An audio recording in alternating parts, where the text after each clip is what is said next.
People always ask how I balance my family life with 400 shows a year. I'm just doing what I love with the people I love. It's my magic life.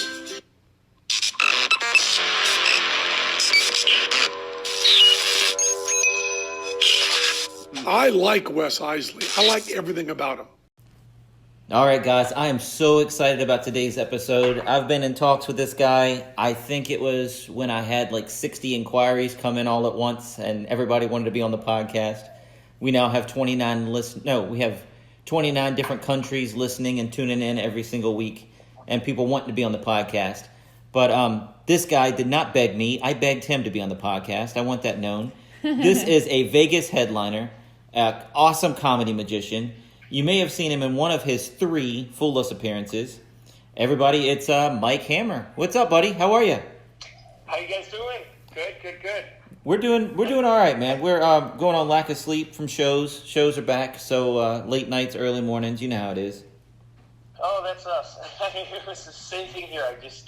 I'm a late night person. It's for some reason I don't know. I can't switch my schedule back around, to not going to bed really late, but you're traveling too, so that changes it for you guys, right? Dude, we just bought an RV last night. We got to the dealership, or got to the guy's house, the guy that sold it to us, at 7 p.m., and we pulled out of his parking lot like at midnight. 10:30, 11 o'clock. So we got home. It took us till after 12 to get home. Yeah, and then the baby slept. We have 10-month-old twins. They slept in the car on the way home, which we try to keep them up for that last feeding. So they were up till 3:30 in the morning. So that's other stuff fun. You don't have to worry about. Yeah. But, if we start getting loopy, just let us know that we're not making sense, and we'll change the subject for you, Mike. Because we're on. Okay, great. My wife sleeps in her Fitbit, and she said she had 2 hours last night, so we're a little loopy.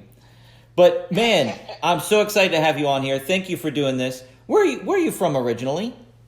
Chicago. Chicago. All right. So I lived there half my life, and then the other half I lived in Vegas for the most part. I did live in California for about 4 years. So when you were in California, were you a part of the Castle crew, or? No, I actually. It's funny. I moved out there originally to do acting, like everyone else does. So I went out there. I did get, my SAG card and whatnot, and I did a few parts, but small stuff. But I wound up, as soon as I moved there, of course, I wound up getting a whole bunch of work on the road.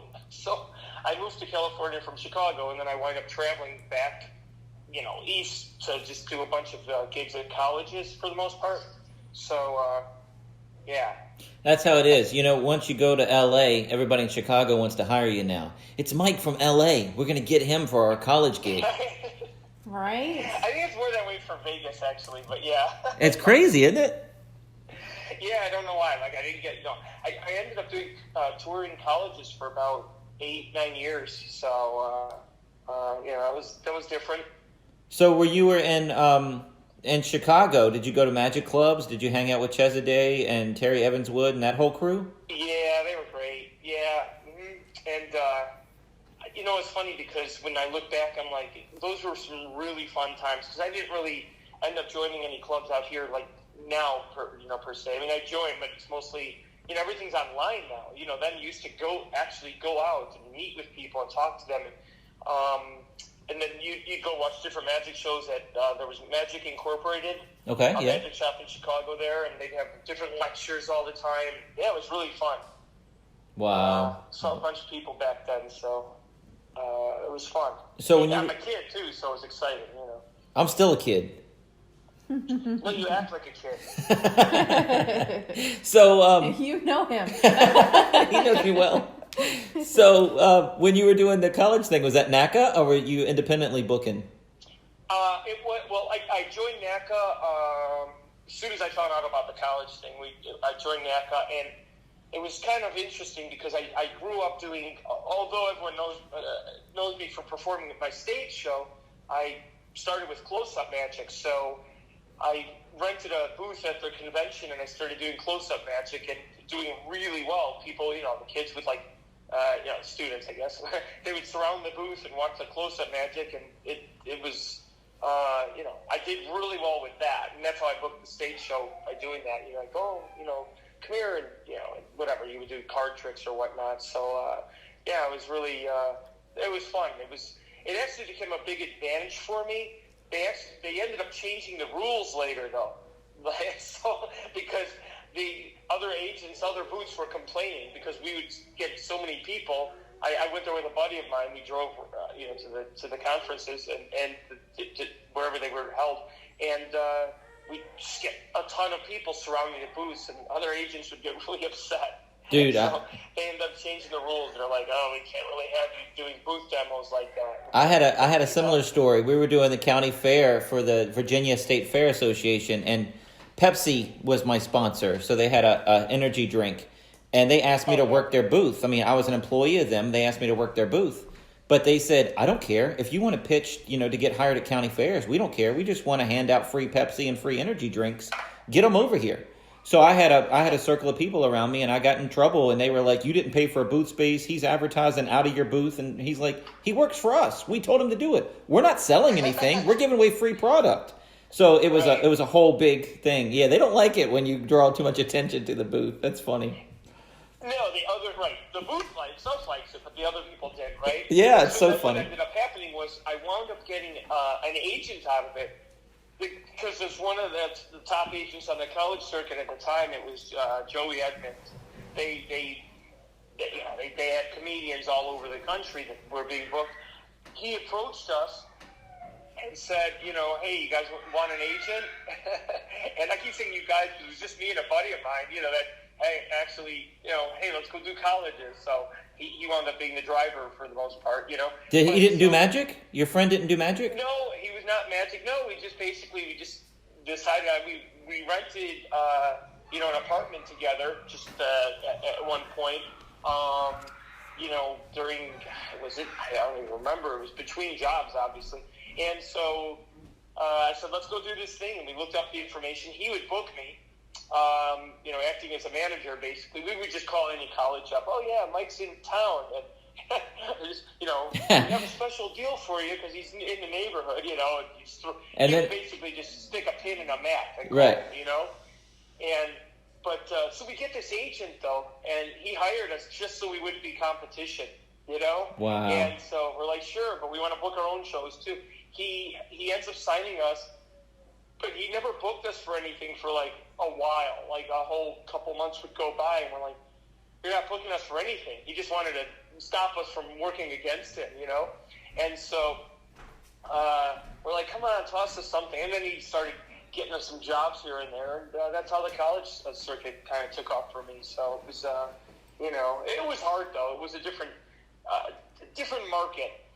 That I think I was kind of a little bit, I'm very sarcastic, my whole, approach to, performance. And so, I used to be called the Don Rickles of magic, Right. So for the young people, that's, Don Rickles was very aggressive towards the crowd, making fun of them. And so that was me. But on the college circuit, like one show I would kill it, just everyone would love it. But another show, they hated me. Just because they were sensitive and I was a little harsh for them. So well, you got there right on the cusp of everything becoming PC as well. Yeah, I'll tell you, we were before PC, a little before it was becoming PC. Right. Now it's really PC. Yes. Now I wouldn't even do it now. Well, I probably could do it now because I know how it is, and I could tone it down, of course, because I've worked. We've had groups at our show that have bought the room out. We'll get to that, I guess. But I've had a bunch of people that have bought my show out, and they'll tell you, oh yeah, they're Mormons, so keep it kind of. And I'm like, no problem at all. As long as I know, as long as you know ahead of time what you're dealing with. But I would just walk in there and just, hey, I'm going to take over here. So, and you'd think college kids, you could let your hair down a little bit. You would think. No. Right. You can't, and the reason is it's not the quote-unquote cool college kids that are going to your show. They're all party. You know what I mean? You're getting the people that can't drink yet, Well, I guess they're not supposed to be drinking yet in college anyway, but they're not the ones they're not the ones going to the frat parties. They're the ones, They're the some good kids. university- What's that? I said they're the good kids. They're the good kids. Yeah, but they're so easily offended. It's so funny, you know? Well, yeah, the party no, guys, no, yeah. the party fun going guys don't sign up to be on committees to hire entertainment. I get it. Even the committee people aren't the ones. They're not the ones in the audience sometimes. You know, it's just it's so difficult. Well, and we used to do. Well, one time there was this one show, and I always asked the person, you know, whoever was in charge on the committee, how many people do you normally get here? You know, so I could be prepared for the show. And he goes, oh, once we had a whole bunch of people. Once we had like 25 people. I'm like, what? And so it's a college out in Wisconsin, outdoors. And I'm like, what do you mean 25 people? And they're like, oh, yeah. You know, that's pretty good for us. And I'm like, okay, I guess, you know, but it's this big field outside. I'm like, you know. So I went and I'm like, wow, I got to get more people than that. You know, I don't want to sit over 20. No, 25, I could do 25 people. But the problem is that was the most they had. So I'm thinking, what am I going to get, 10? Right. You know? Right. And I do so much audience participation. I'm like, how am I going to do this show? So I wound up going into the classrooms. I would just barge in the classrooms and say, hey, we're shooting a show tonight for HBO. I told them, you know. Everybody showed up. Special. And I walked in and I said, I'm going to do this big show. And so basically I lied, obviously, you know. But so I go back up. By the time it was showtime, they had literally 200 people come out there. I mean, It was crazy because what happened was the teacher, I would do my close-up magic again, and I go to the teacher, and I would tell the teacher, and the teacher's like, oh, yeah, he goes, you guys in class, you guys want to do this? And they're like, yes, you know. So they would have their whole classes come out there. So they had 200 people. Unfortunately, the students loved me, but I was a little bit risque for I don't know if that's the right word, but for the teachers in charge. They were a little bit, you know, very, we'll say proper, and I'm sitting there doing all this kind of dirty humor, you know. And I don't normally, it's college, so I'm like, you know, let them have it. But what happened was it was during the summer, so it was like their summer program. So some of the students were really young because they would have students from the high school come there as well. So they thought it was inappropriate for them. And, oh, wow. You know, students, of course, are loving it, but, you know, so. Yeah, like seniors in high school. Like seniors in high school, it was too much for them. Like they don't talk like That's that. what it was. Well, they thought it was too much. Right. You know, so, you know, it was one of those things. They're like, I said to the guy that drove me to the college that was working with me at the time, I said, he's like waving it, like wrap it up, you know, and I'm just, you know, he goes, great show, pack your stuff up, we're never coming here again. They're kicking us out. Oh, gosh. Goodness. So, well, at least he said great show first. Different on purpose. It was more for lack of identifying the market is all it was. It wasn't even really, you know, because I'd done private parties and, you know, forever growing up. I mean, I knew how to behave.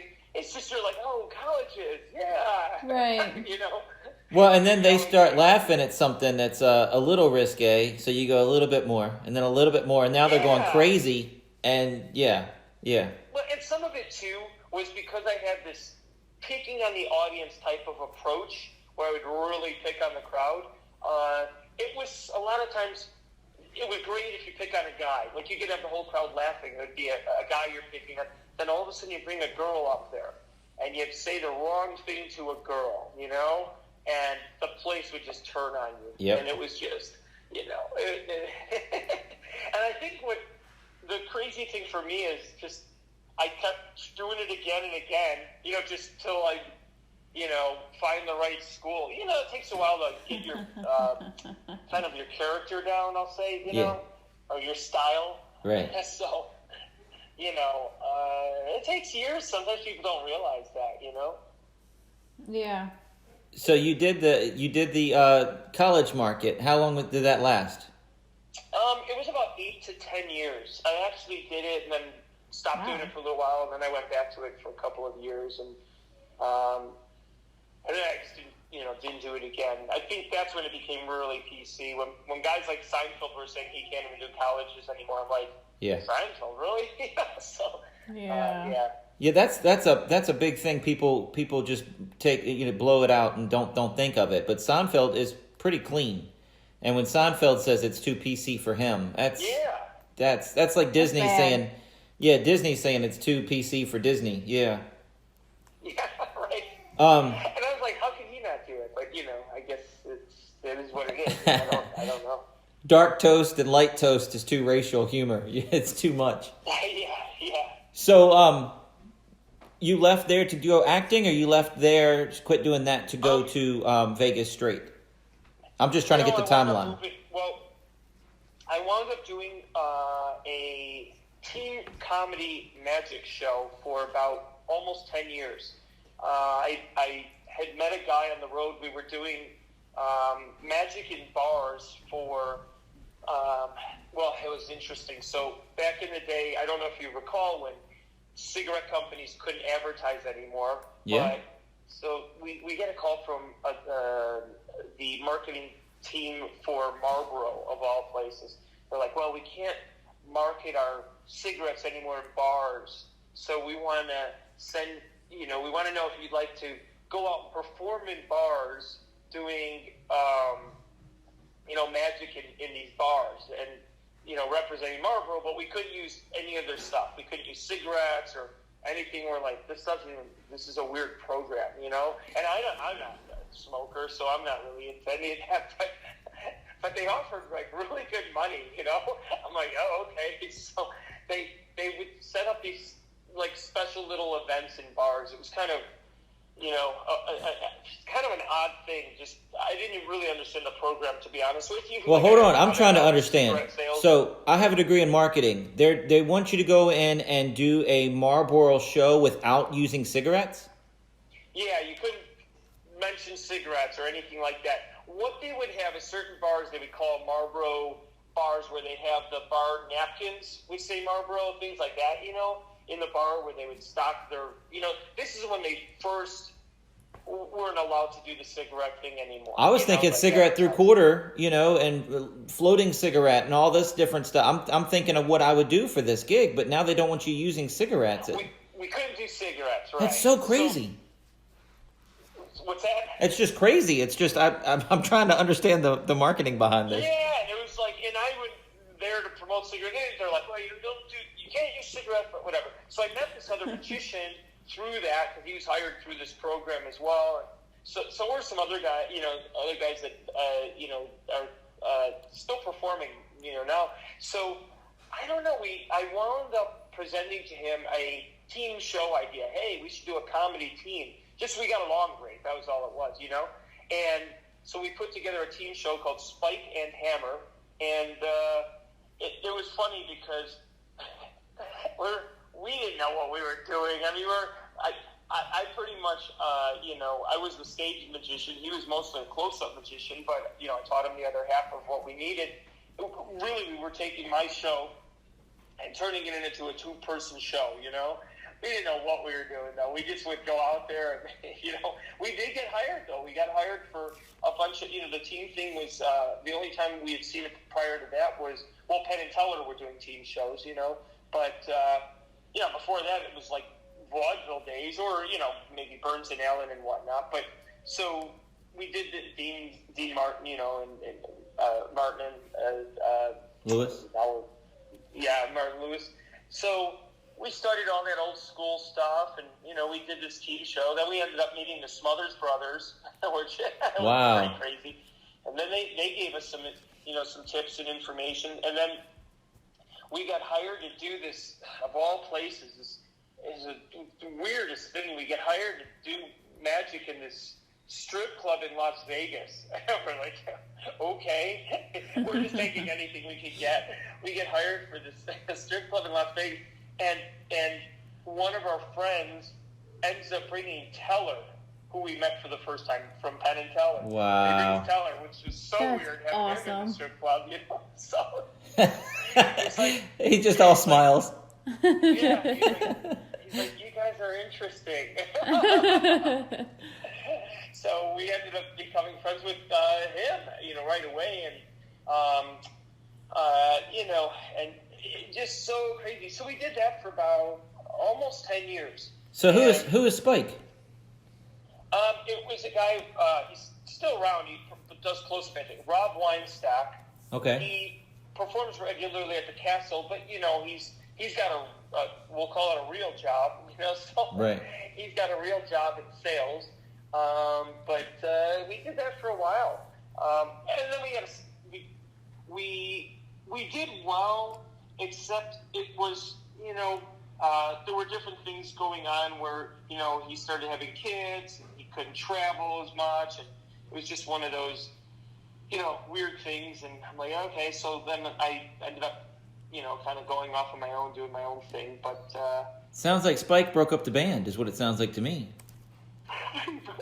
He broke up the band. I got another Spike temporarily, but eventually I just wound up working by myself. It's just, which is fine because as a team show, I was the straight man and the other guy was the funny man. And, it's like, this is, it's weird not to be my full self, Yeah.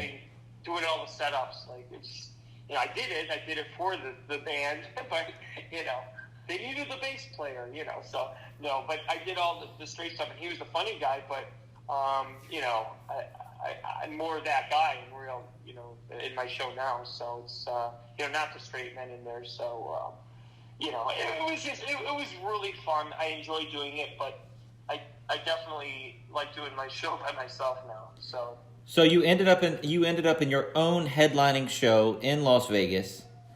What's Yes. the name of the hotel? Where are you located? It's the Four Queens Hotel and Casino, downtown Fremont Street. Oh, cool. When I first started, though, you could, Fremont Street wasn't what it is now, where everyone would be going down there, regular, maybe super late they'd go, but it wasn't as built up. So when I first started, I had struggles getting people into the showroom. It was really difficult because I would go outside on Fremont Street and perform street magic to try and persuade people to come in. Sometimes I'd try and give away free tickets just to fill the room, I'd fill the room. This is where I would be happy to get 12 people, Oh my. Yeah. What does your theater hold? We hold about 200 people. Okay, that's good size. So, yeah, it's decent. It's still, it's not one of these 500 to 1,000 seat theaters that they've got, but it's nice. But when we started, it was such a struggle because the problem was with street magic is if you don't do a good job, nobody's going to come and see your show. But if you do a great job, they're not going to come and see your show because they've seen it. They're like, oh yeah, we've seen you. Now we're going to go do something else. So, you had to find that right balance between too much magic and too much entertainment and not enough. And I found a new respect for street magic at that point. These guys that do street magic, it's hard. It's a whole different approach. Because you've got to get people to come up to you, but it's a tricky thing, and you can't start with your best thing, but you have to start with enough because you want to build the crowd, people start coming when they see people surrounding someone, so you can't your best right up front. It was just difficult. But, so you were actually on Fremont Street doing street magic to try to take people into your show. You weren't even.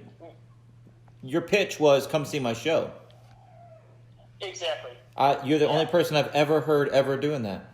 Yeah. Well, he said this was back when hard. Fremont Street was not Fremont Street. No, but I know. But that's getting them in the door, man. That's like old. That's old really carnival. That reminds me of New Jersey and the carnival barkers, man. Just trying to get them in. $2 ticket. Come on in. Yeah, that's the way to do it. That's what it is. That's what it is. But if you sit there and say, "Hey, I got a show here," and they don't know who you are, Right. Magic show. Okay. See ya. People weren't. They're walking up and down Fremont Street, just to see what it's all about. You know, what's down there. There's like, you know, so they're going back and forth getting drinks at the different bars up and down the street. So they're not looking to go into somewhere that they don't even know what they're going in for. You know, I have to get them into the building. So, yeah, it was really, it was hard. And then I started to get, you know, I think that's when, I can't remember exactly when things like TripAdvisor came out and whatnot. It was smaller then. It wasn't what it was, you know, like what you see things like Yelp and TripAdvisor now. But, you know, it was small, but it was online and you could get your name out there a little bit. So I started to get some good reviews.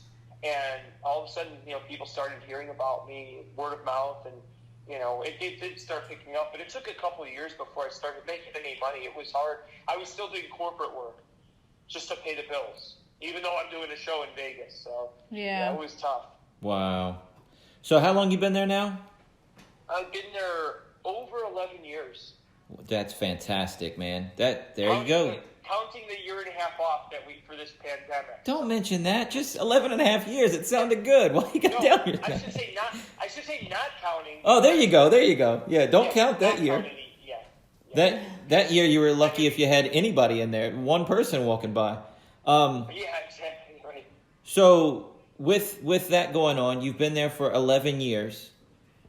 Yes. What else do you do to try to promote stuff? I mean, you said you sold block tickets for the past month and a half. You've had, it seems like a month and a half. I don't know how long it's been. Every night on Facebook, it's either a workout photo or, hey dude, we're sold out. Don't ask me for tickets. I don't have any. We are sold out. That's fantastic. So this is the funny thing. Yes, we've been selling out since we got back. We've been back it'll be going on 5 weeks now. You know, but we've been selling out. The reason I keep posting on Facebook sold out, I'm not trying to be rude, but I'll spend my whole morning / afternoon telling people I don't have any tickets. I try to just cut them off and post it. So I tell them I'm really not trying to brag. I'm trying to stop myself from people. You know, you don't want to turn someone's text or, you know, they get upset. But I can't be spending all afternoon. Sorry, I don't have anything. Well, do you have anything later, or can you sneak us in? I just really can't. And it's not that I don't want to. You know, it's nothing like that. It's just we're selling tickets now, and I'm trying to make up for, you know, all the time we were off of work. So is this like friends wanting free tickets? Is that what that's about? Some of it, but that, you know, it's funny because you've been on Facebook for a while and I interact with people. You know, there's a lot of people that they feel they know you, you know? And so, like, they don't know me well enough that I would help them move, you know? Right. Not that I would help anyone move. But so they reach out, and look, I'm very, very appreciative. I really am that people would want to come out. But sometimes what they'll do is they'll send you a text. They don't ask for free tickets, but they imply it. They're like, oh, do you know where we can get, you know, where can I buy tickets for your show? And if you have anything discounted, or, you know, they start stringing you along. But I just didn't have time to answer these messages. A lot of people would privately message me on Facebook, but, you know, on Messenger or something. And I don't really know them. They're not like calling my cell phone, but I'm still not trying to be rude to them. You know what I mean? I don't, because these are people, they've been following me for a while. So I just, honestly, we still don't have tickets, you know? And I think I even put on there, I'm like, you know, I'm not trying to be rude, but I said, I might be begging for your service, you know, your business tomorrow. You never know, you know? So, but that's good. It is selling out, though. I mean, you are selling out. So yeah, brag, man. Brag. We'll get a couple days where, you know, it'll be, you know, full house, but not quite sold out. But we literally, like, when I post that, we just don't even have anything left space-wise. And also, we've actually, because of the pandemic, we don't want necessarily people on top of each other, so we've actually, I'm actually being more thoughtful than not. They don't realize that, though, because I sound like it when I post it. Don't bother coming. I try and be a little sarcastic, funny.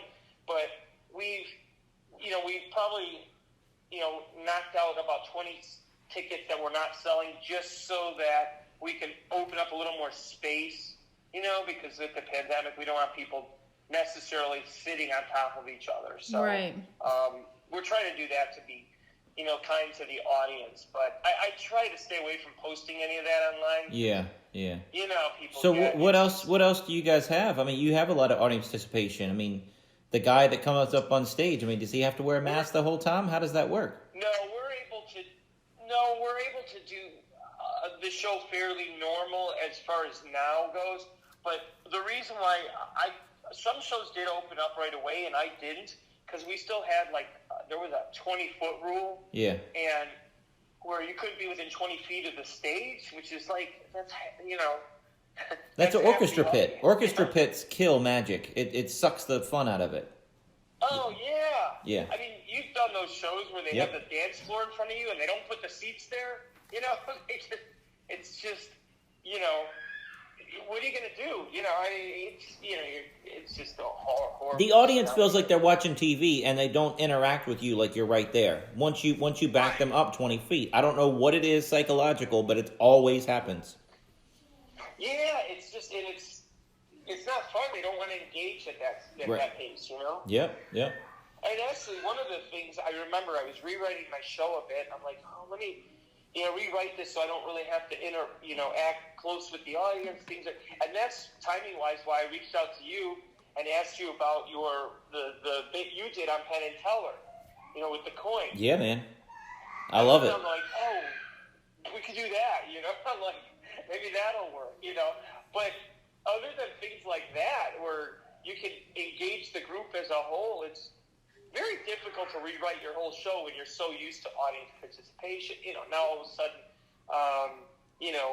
so in my head, I rewrote this entire show, entirely with no audience participation. I mean, not from, on stage. And I rewrote the whole show, and I'm all, and then one day it just hits you. You're like, there's no way this is going to come off, not untested. You know, and as you get a new routine, you usually have to squeeze that between two other things that work already. Right. So if that routine bombs, at least you got something strong before and after it. But, admit this, I'm writing all new stuff. I'm like, this could just be a disaster. I'm like, nah, I'm waiting. I'm not going back yet, so. Well, I know you weren't the only one. I know Matt King was literally trembling in his shoes because all of his stuff is on anticipation. He's like, I'm not doing it until I can do my show again. He didn't want to write anything. I know. I talked to Matt during that period, and he said the same thing. And it was. He goes, I'm just going to wait. Now, we said we're going to wait, but we didn't know it was going to be a year and a half. Right. We're thinking, a week, a month, whatever it would be. We're not thinking. I mean, this was insane. So yeah. Yeah, no one, and it's still going on, man. I mean, we had two shows. We had two shows canceled this week because of the Delta variant. Yeah, variant. Yeah. And then two saying, then two saying because the vaccine is at this level and people are getting their vaccines and things are looking great, we'd like to hire you. So nobody knows what the heck is going on. Yeah. That's 4 phone calls in 2 days and 2 different stories. Yeah, so that's just crazy. So, and now you said you did this morning. What did you book this morning? What was that? It was like a back to school show for a private school. Oh, I got you. Okay. Yeah, so like welcome back to school. What they can do, huh? Yeah, well, I had to have a mask on the whole time, and everybody in the school had to wear a mask, and teachers all had masks, and it's hard, man. I have bits in my show. I have bits in my show that's like 2 minutes of dialogue, 3 minutes of dialogue straight, just setting up a joke or setting up the next bit. Sure. And I mean, you start talking, and it gets in my head, I think. But I mean, it just starts sucking through the mask, heats up, and it makes you not be able to it isn't breathe. Just in your head because it does. I think people don't realize when you're just sitting still talking, it's one thing, but you're moving and talking, Right.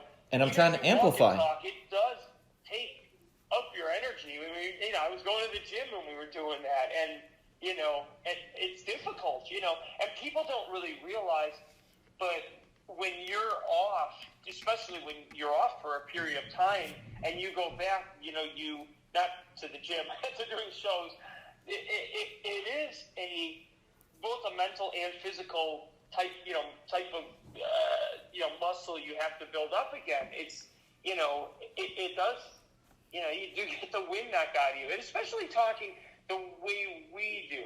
Because we're always moving and talking, or we could be standing still maybe to do something, but there's always some kind of you're hearing yourself sounding different, But even though I have a mic, I amplify, and Natalie's got the microphone right now turned towards her. It's away from me.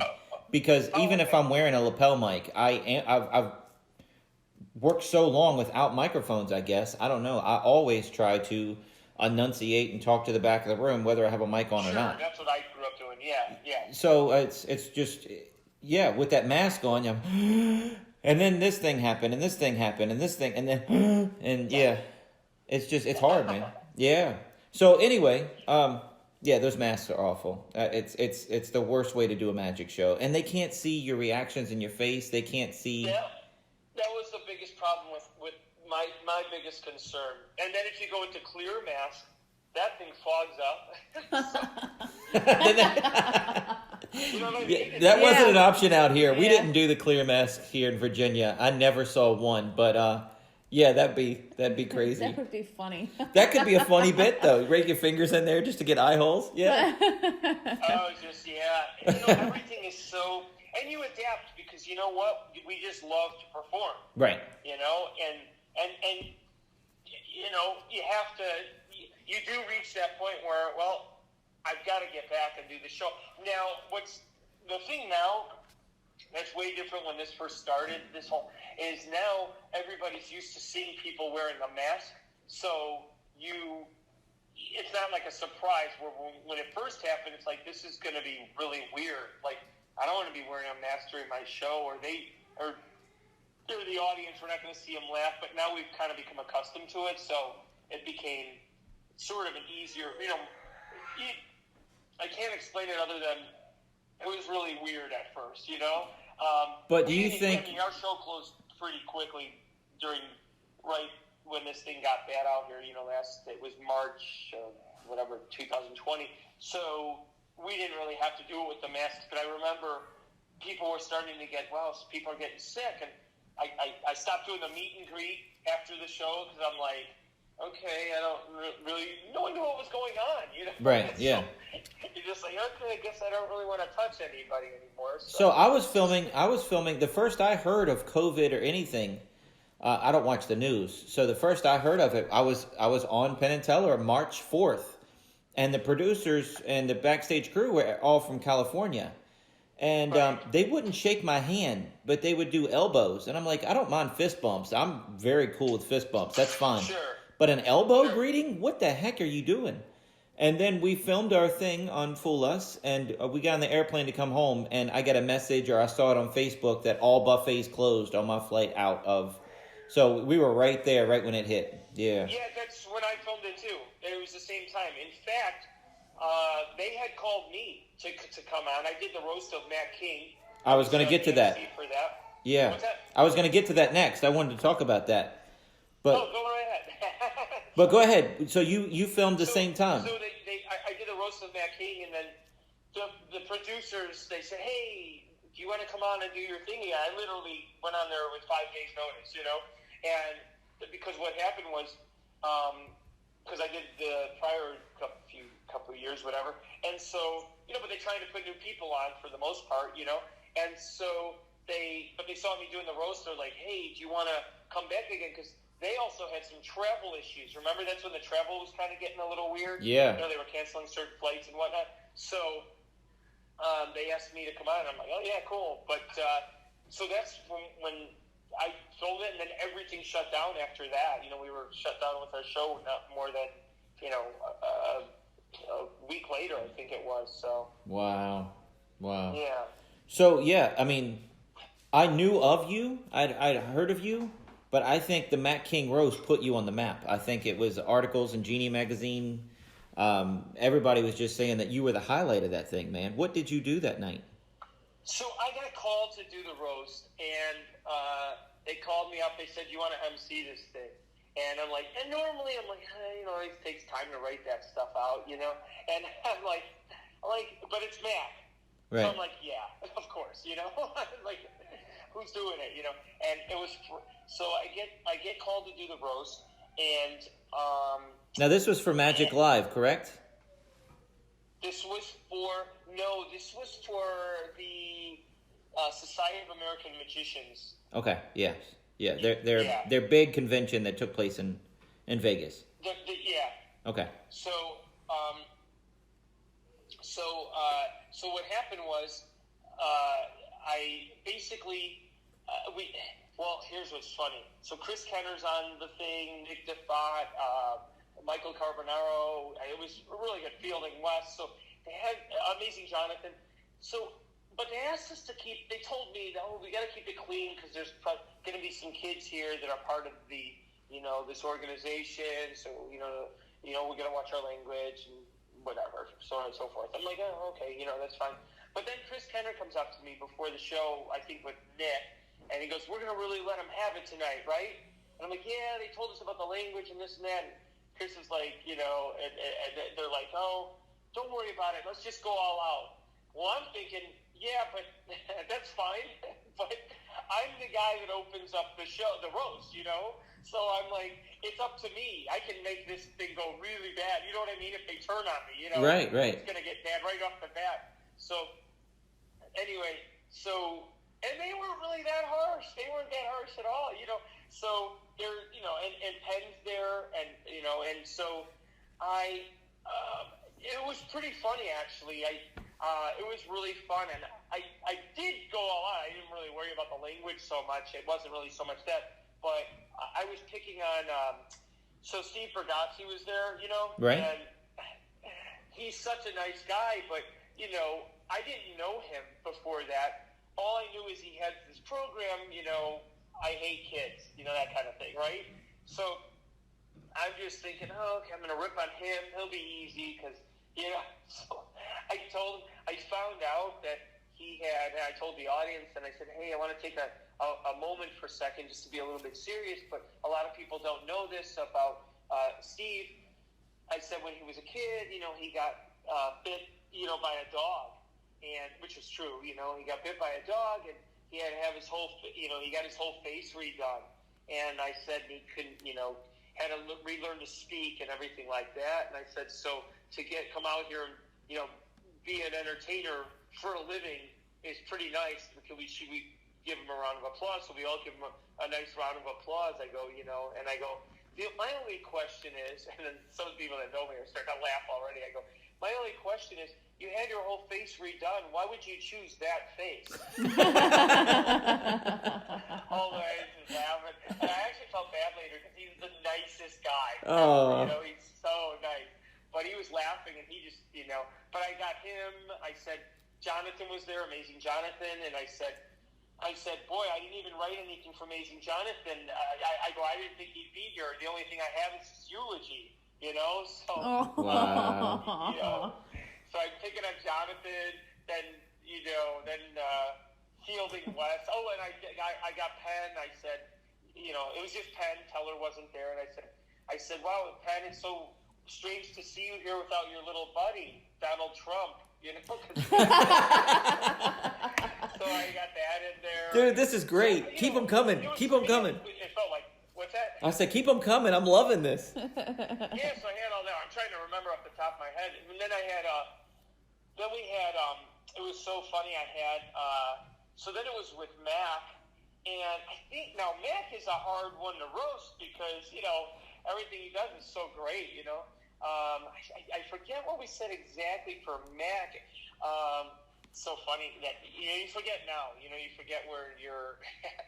Because I also improvised a bunch of stuff too while I was there. So what did I say about Mac? It was so funny. I said something like, I introduced. So Do you know who Lupe is? Of course, Norm Nielsen's Yes, wife. yes. Did you know, Yeah, Lupe? woodworker. Well, Yeah, yeah. Yes, of course. Yeah, but everyone knew who Lupe was, and so I introduced. She wanted to say something, so from the audience. So I would bring her up, and I go, "Ladies and gentlemen, I'd like to introduce Norm Nielsen's son." And I would introduce. Oh man. Son, and, yeah, but she knows me too, though. But it was, it was really fun. I think I said, see, but that's my style. Like my whole personality and performance is sort of like a roast. I would be sitting there. We have some really we have some real talent here in Vegas. Unfortunately, they declined to be here tonight. So this is what we've got. So it's things like that. And I would say things like Fielding was there. I go, Fielding, some people are going to say some horrible things about you tonight. And unfortunately, it's true. That kind of stuff. So. Dude, is there video footage of this? You know what? Someone had something. I think what happened was I don't have any. Yeah. I think one person recorded it because most of us that were working entertainers didn't really want it out there because, I got you. For whatever reason, because I guess because we have shows and, we didn't want it out, but it was really fun. That's my thing, though. My whole style is a roast. I mean, I pick on, I have some people in the audience that are older, and, I tell them, hey, ladies, folks, we're going to move things along quickly. This audience doesn't have the time nor the lifespan to, to slow this show down, Wow. I have a lot of, that's my whole style, though, it's just kind of who I am. So it was, it was one of those weird, things. I think I felt like the roast, I felt very at home. To me, that style of eating, and being an MC is actually the fun part for me because I get the opportunity that after someone goes up there, I can rebut what they said. Right. Where other people don't have that luxury, depending on how the lineup is. Because I introduce them and afterward I do the follow up as well. So, dude, that's awesome. I'm telling you. So not only did I see it on the magazine how great it was, but everybody was commenting that it was the highlight of that convention. It was just so awesome, and everybody was saying you. I didn't hear anybody saying Penn killed that night. Although he may have, I have no idea. But everybody was saying you killed that night. Penn did. No, I did really well. Penn did sort of Penn is he's so smart. He's so cerebral. And sometimes it took a while to figure out what Penn was doing. He was doing an old bit. But it took me a second to realize what he was doing. It was very funny.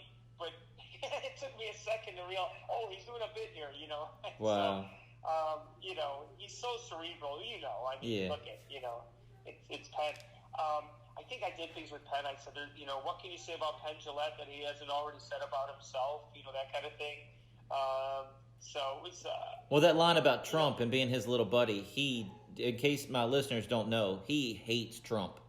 It was because he was on The Apprentice with him. Right. So he got to know him in a different way.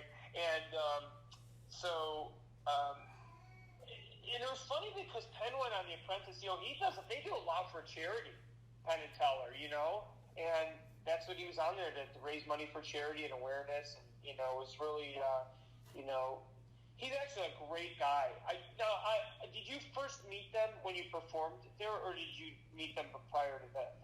So I would say we're friends now, which is a weird thing to say. You and I are friends. I mean, I could call you up and talk to you. Yeah. But I mean, they called me the other day, and Penn Teller said gave us his address and his home phone number and his cell phone number, and I've had FaceTime calls with Penn. So I mean, we're friends, and they're doing my trick in their show, and we're friends. And I love the guys.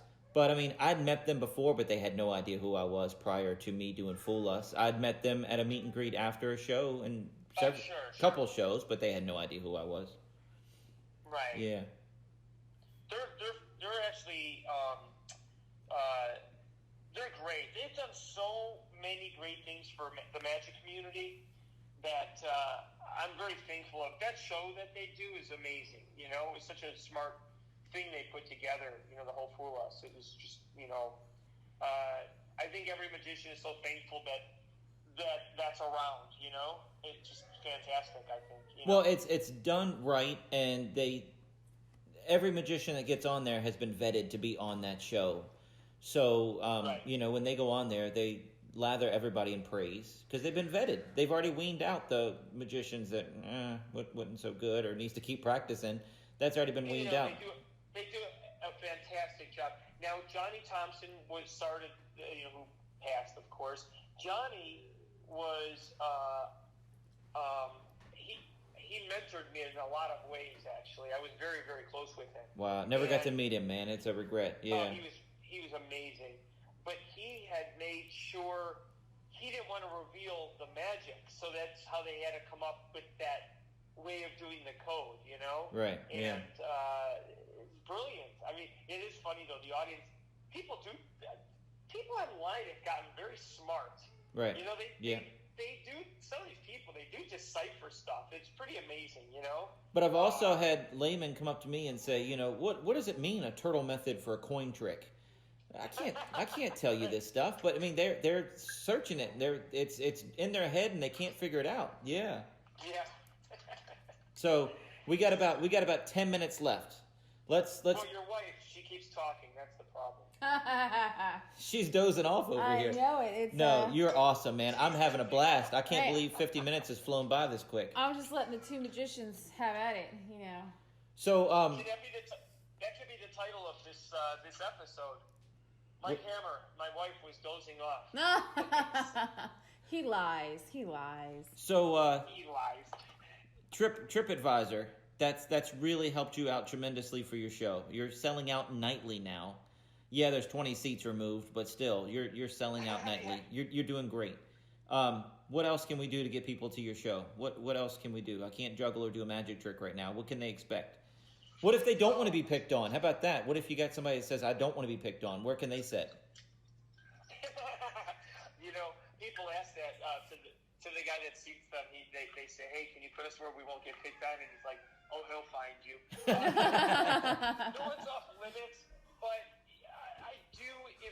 I do look, if honestly, you know, as entertainers, we don't want someone that's going to be a bad helper. You know, we don't want that. You can tell pretty quickly. Honestly, if they seem scared, we just ignore them, you know? Yeah. And if you pick the wrong person to pick on, you can tell pretty quickly that they're taking it the wrong way. Yeah, you know, and you just avoid it. So it's not, you know, and sometimes you turn someone into something good. And I don't have too much trouble with it. I mean, every so often you get someone that's just terrible, but, you know, you just make it quicker and you still try to make them look the best you can, you know, so they have fun. Just some people just don't have that personality or they clam up, you know? So. Well, I tell you what, since we won Penn and Teller and the virus happened, we're supposed to go back and headline their show or close their show, whatever they say, they say. I get 5 minutes in their show. I was going to go to see your show, but I'm going to buy tickets in advance because I'm not going to ask you for any free ones because you mentioned 10 minutes. Yes, you don't. But let me do it before the day of. There you go. Okay. All right. No, dude, we're gonna go see you. We're gonna go see all of my friends out there, man. It's been so awesome. You won't get picked on because I don't pick on the entertainers. You know what? And that's weird. We don't know how to be normal. You know that. I know. We don't know to play along. We don't know how to be normal. When I go to a magic convention, know what the guy wants. Right? Because I would take it totally different than his character, and I overthink it. Yeah. When somebody gets me on stage for a cards across routine, I don't know if I'm supposed to be serious or smile. I overthink it. Yeah. But you can pick on my wife. Feel free. Thanks, honey. Thank you so much. MikeHammerShow.com is where people can. Yes, is the website. Can they buy tickets there also? Yes. All right. And Facebook, TikTok, Instagram, Twitter, LinkedIn, all that stuff. Most of it's under like Mike Hammer Show or Official Hammer, I think. But yeah. And I actually have 1.4 million followers followers on TikTok, but not for magic, for doing these silly prank videos. So Oh, cool. that's what I did when we were during, while our show wasn't active. I would make these prank videos online, and my TikTok account just took off. But they don't really care about my magic, though. So it's weird. Wow. I'm gonna go check that out though. And is that Mike Hammer TikTok? That is also official. I think it's Mike Hammer. Yeah. Okay, all right. You got a new subscriber right here, man. I didn't even get into your working out and being crazy working out after your show and working out till 3 in the morning and jogging in 100-degree weather at 2 in the morning and. I just do it. You know what? I just want to be able to get on stage and fit my pants. Well, just be careful. You get too big and too muscular, you'll end up like Carrot Top, and you won't be funny anymore. No. I'm only kidding. That's what all comedians say about Carrot Top. I'm only kidding. No, and he's really funny. He's got a great show. But do you remember back in the day who wasn't? Remember Joe Piscopo? Absolutely. Yes. And he wasn't funny when he got there. He was stupid. Yeah. Well, dude, thank you so much for everything. Thank you for doing this. No, very fun. Stay on the line, man. MikeHammerShow.com down at Fremont Street, guys. The Four Queens, correct? Yes, you're exactly correct. Check it out, guys. Check it out. 11 years running. They don't keep shows in Vegas for 11 years if they aren't good. There's a reason he's still there. No. All right. Stay on the line, man. I have two plugs real quick, and we'll get out of here. Okay, thanks, you guys. We are so happy to announce our new show merch is now available at wesisley.com. That's logo t-shirts, my podcast TV t-shirts, Magic Man hats, stickers, playing cards, and more. Go to wesisley.com to check that out. And Season 2 of Wes Isley's Magiclife is over, but you can still binge all of Season 1 and 2 on Jewel TV. Jewel TV is on Roku, Amazon Fire, Apple TV, the Jewel TV app, and tons of other places. It's in over 100 million households. All you have to do is look for it. See you next week. Today's episode of the podcast is sponsored by Express Copy and Graphics. Mention promo code Wes Iseli to get 10% off. Their website is expresscopy.com. That's XPRESS-COPY.com. They do it all. Copies, banners, signs, vehicle wraps, promo items, practically anything you need printed, they can do it for you. These guys are great. Check them out. Check us out online at wesisley.com and patreon.com/Wes_Isley for behind-the-scenes videos, blooper videos, never-before-seen footage, discounts on merchandise, magic trick tutorials, and more. That's Wes Iseli, spelled WESISLEY.